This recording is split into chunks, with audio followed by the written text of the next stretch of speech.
I always try to find some sort of interesting image that can be used for these caption contests where I post something and then say, hey, come up with some sort of funny or interesting or thoughtful quip about this.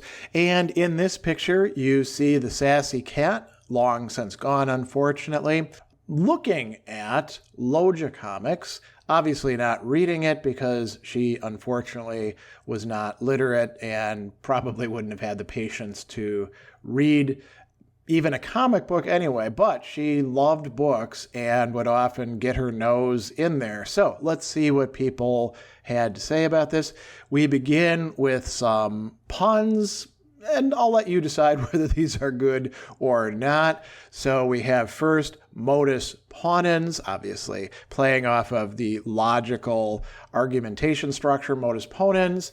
We have another paw-related one, pause for thought, then read on. And then, again, fits in quite well with the context, Principia Mathematica, playing off Principia Mathematica, one of the texts that is mentioned within Logicomix.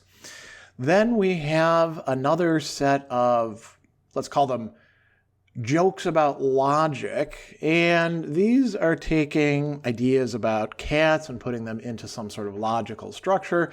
So we have, if it were true that all cats are black and white, it would necessarily follow that all non-black and white things are not cats. And the other one, if I was a cat, then I wouldn't be reading a book. I am reading a book, therefore I am not a cat, which is modus tollens, right? And it's interesting because Sassy isn't black and white. She's actually white and gray, but I suppose it looks black in this photo.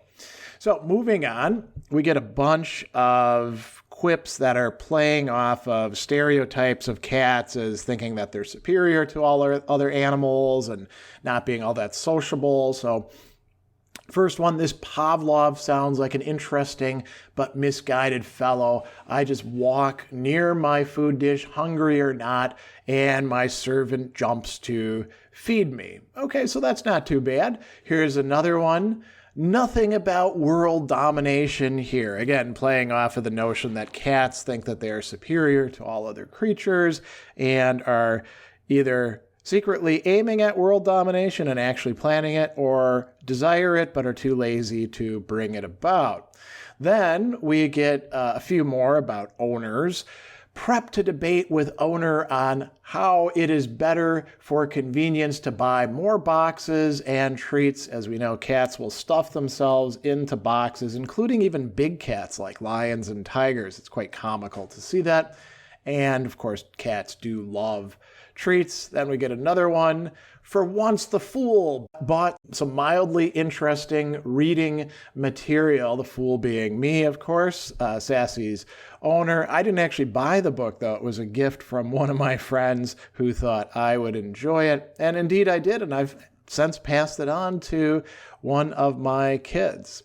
Then we get away from the, let's say, low-hanging fruit, and we get, I would say, some cleverer quips. So this is one I particularly like. How shall I spend the rest of my lives? Cats, by folklore, have 9 lives, and apparently Sassy is spending one of them reading. Here's another one. The existence of cat girls necessarily implies the existence of Tuna boys, but where are they? I suppose this is supposed to be like a thought bubble over Sassy's head, and it's strange to think of her knowing about cat girls, but there you go. Now, Tuna boys, never heard of that, but we could imagine, what is it, like a boy made out of tuna, a boy who resembles a tuna? There could be all sorts of variations on that. And then we get one that's a little bit more timely and topical.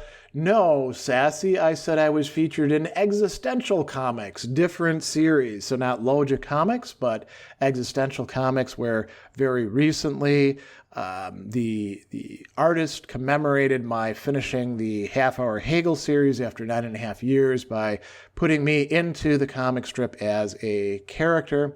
And then finally, here's a great one. It is a bit of a pun, And I think you'll recognize the statement is coming from Ludwig Wittgenstein's Tradus Logico Philosophicus, whereof one cannot meow, thereof one must be silent. So that's a great close to this. We do these caption contests every so often.